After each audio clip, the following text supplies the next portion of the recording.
A group of best friends decided to have their alumni get together at the residence of one of their favorite university professor. The professor was very popular among university students and had been mentor for many of them. They finalized to make a surprise visit to Professor. All planning was done, and on predefined date they visited their most popular and old university professor's house. It was quite a happy moment for not only Professor but even for the all friends, students of Professor also, as some of them were meeting after a long time. Everyone was trying to know whereabouts and the developments in their friend's life after leaving college. They shared with each other, how did they move ahead in life? Few became a good leaders having senior positions in corporate world, whereas few were doing good in the business world.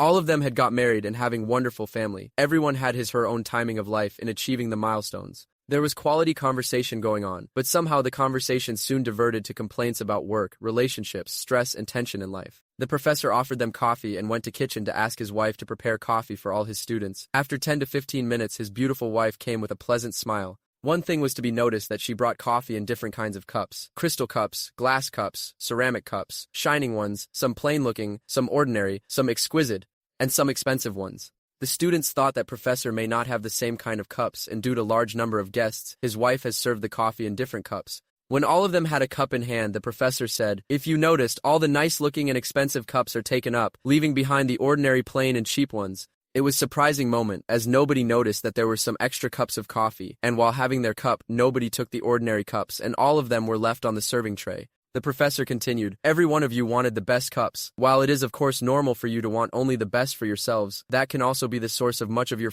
dissatisfaction, problems, and stress and tension in life." All the friends got confused and were looking towards Professor. They could not understand what's the connection with having a coffee and chosen cup with the stress and tension of life. Professor continued further and explained after seeing their curious face, "Be assured that the cup itself adds no quality to the coffee. In most cases, it is just more expensive, and in some cases, even it hides what we drink.